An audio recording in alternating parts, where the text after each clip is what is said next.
Alrighty guys, thanks for tuning in. I hope you're having a fantastic day. If not, start having a fantastic day this moment, right now. Let go of anything that's stressing you out. What I want to get into right now is a technique that has helped me integrate messages from psychedelics. This technique was a game changer. I've done it. I normally do it by myself, but I have done it with other people a few times. Still works in either scenario. But before and after starting to do this, whenever I was taking psychedelics, it just revolutionized my experience and definitely the integration period, which is absolutely the hardest period when it comes to psychedelics. But I'll stop ranting and just get into it. Before I do though, I do want to thank my patrons for supporting this channel, especially these guys right here. Absolutely means the world for me. You help keep the channel alive. So if you also wanted to support this channel, feel free to check the link in the description. I've got some exclusive content on there, like a Patreon podcast, and there's a few other things. So definitely feel free to check it out.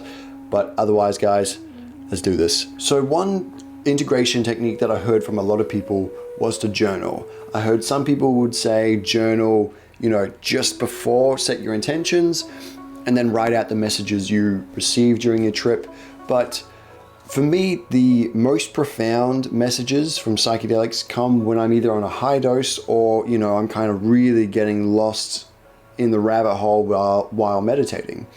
And I don't know how anybody writes when they're in those sort of headspaces. I can barely keep my train of thought for longer than 20 seconds, let alone sit down and write letter by letter, word by word. Like, I am going to absolutely forget what I was saying, get completely distracted. So for me, writing down in a journal never worked.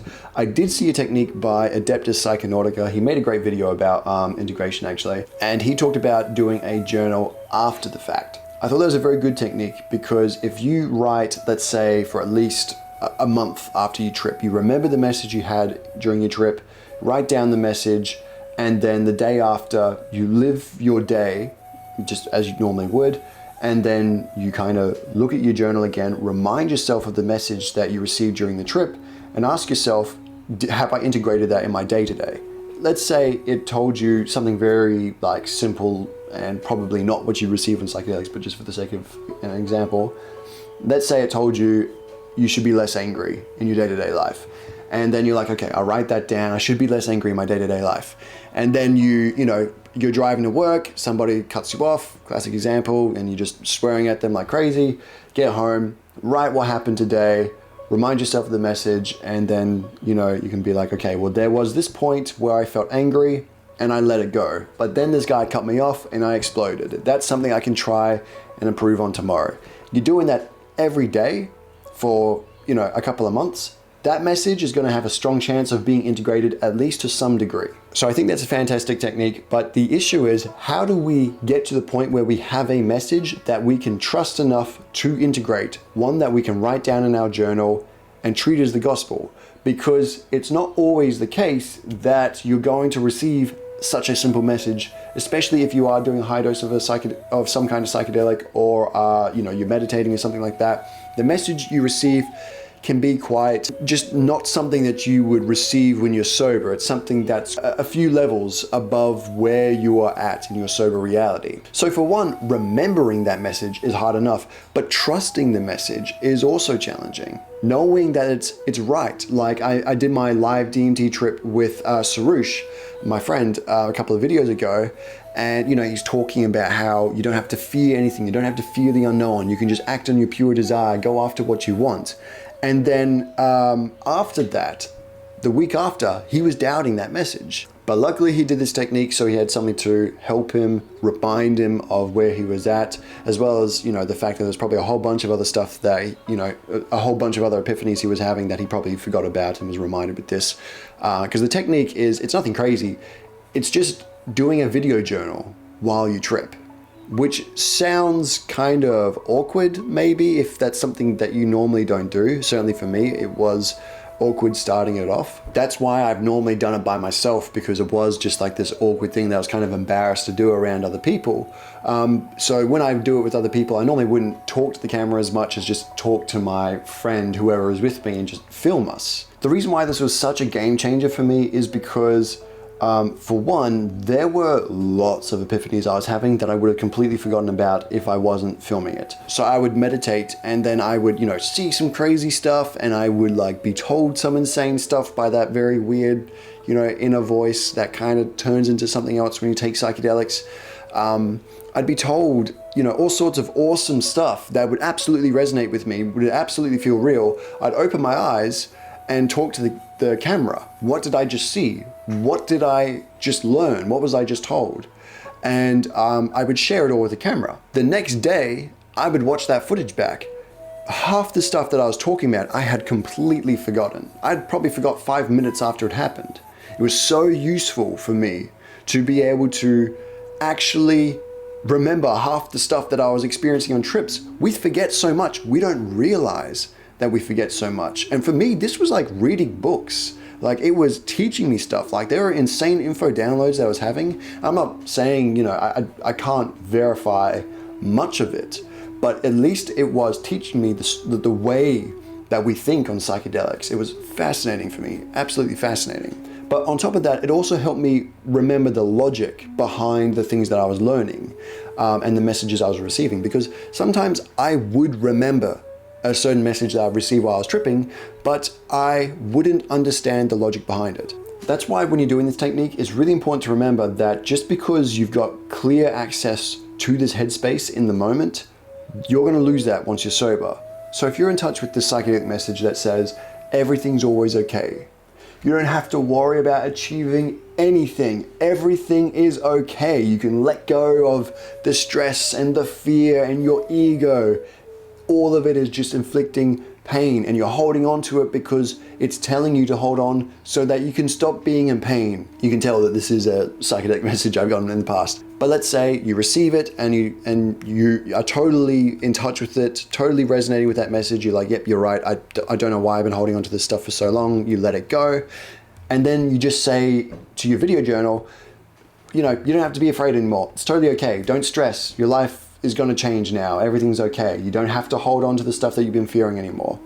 When you sober up, you're going to be like, well, what's he talking about? What am I talking about here?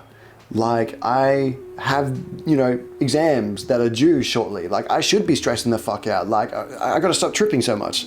So you have to learn how to explain the logic behind the messages you receive, which is difficult, especially at first. For the, early days of video journaling while I was tripping, a lot of the messages that I was talking about just didn't really make that much sense. When I was sober, I'd watch it back and be like, that kind of sounds insane. And then I'd trip again and the same message would come up and I'd be like, oh no, I wasn't just understanding it when I was sober. And so eventually I realized that there was this like gap in communication, and while I was tripping, I learned how to articulate what I was seeing and experiencing in a way that sober me could understand. One thing I will quickly add, by doing this, you may remember some very out there messages that you would have otherwise forgotten while tripping.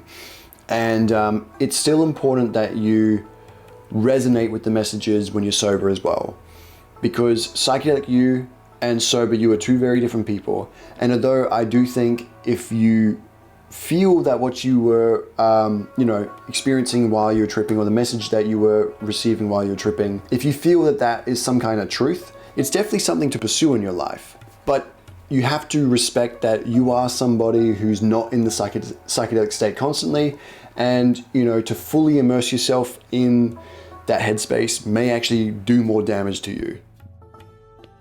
Right now, I'll talk about Shilajit, this video sponsor. I will not talk about anything that I don't think is legit and is not scientifically backed up somehow. So I did some research to make sure Shilajit was legit, and it is. It's pretty freaking incredible from the looks of things. I don't want to talk about it for too long. It does these things on the screen right now. It's got these benefits. I've got a link to natural Shilajit in the description down below, and it's 100% safe and very high quality Shilajit that you'd be getting from them. If you use the code Jack10, you'll get 10% off of your order as well. So definitely feel free to go check them out, guys. You have to respect that you are somebody who's not in the psychedelic state constantly. To fully immerse yourself in that headspace may actually do more damage to you. Very simple example is I remember tripping with my ex, and all of a sudden I just felt like polyamory was a beautiful way to run a relationship. I'd never considered polyamory beforehand, but in this psychedelic state, I was just seeing it as, you know, a state of being where you're not restricting you or your partner, you're acting purely on love. There's no inhibitions, you're just connected with another person, not out of obligation, not out of societal pressure, just simply because you want to be with them. And so I remember I was tripping and I said to my ex, I was like, you know, if you want to have sex with other guys or girls, go for it. You go wild. Like, I feel like polyamory is this thing that we should be doing. She obviously knew I was tripping nuts, and the next day I sobered up and was like, you know, obviously disregard that, definitely don't do that. And she was like, yeah, I know, I had no plans of doing it anyway. And there's no part of me that wants to pursue a polyamorous relationship in any way, shape or form. I want to keep this current relationship I'm in monogamous 100% for the rest of my life. Not to say though that I disagree with the headspace I was on while I was tripping. I don't see that as an untrue state. I don't think I was in a state of illusion. I just feel like I had let go of complete fear. But I am somebody who experiences fear, and, you know, just like, I am who I am, and I have to respect who I am. But there are other psychedelic messages that I've received that I do resonate with, that I do want to integrate into my life. You know, I do want to be able to let go of fear more. I do want to pursue, you know, this psychedelic headspace more, but that doesn't mean I'm just gonna like get into a polyamorous state. So that's what I mean here. Like, you are going to receive some pretty full-on messages. It's important that you just pursue the ones that you resonate with. If it's too challenging for you, you might be throwing yourself into the deep end and doing more damage than good. But anyway, guys, sorry for ranting. Thank you so much for watching to the very end. Thank you to all my patrons again, and I hope you have a freaking fantastic day. You know I love you. I'll see you all soon. Peace.